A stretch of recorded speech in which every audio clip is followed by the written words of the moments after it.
In this video, we're gonna show you how you can get incredible show notes on the cheap.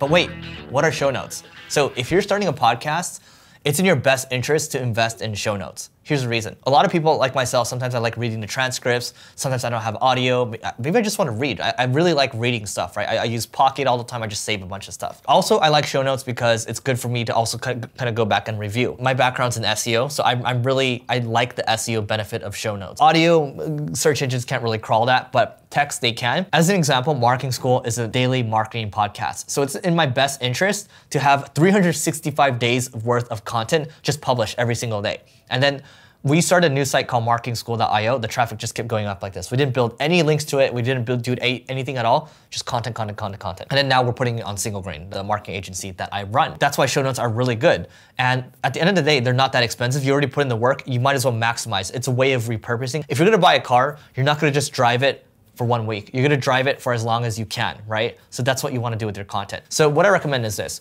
You can use a service like the Show Notes Guy or Podcast Motor. These are services where I might pay $500, $800, $1,000 a month, where they will do the show notes for you. They will handle the audio as well. They will bucket everything nicely together, and they're very easy to work with too. So I recommend those two. Now, if you don't wanna work with those two or you don't have that kind of budget in the beginning, like in the very beginning for Growth Everywhere, I wrote all the show notes in the very beginning. And then I hired a writer to do it. So I went to ProBlogger, for example, to hire a writer. Or you could go on Upwork, for example. You can go on Fiverr, for example.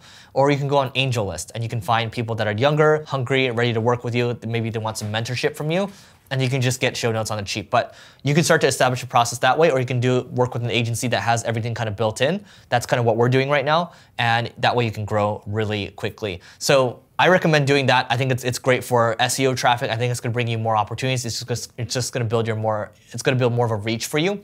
So if you like videos like this, you wanna learn more on how to grow your podcast, more on how to grow your business, how to grow yourself, just hit subscribe, and we'll see you in the next video.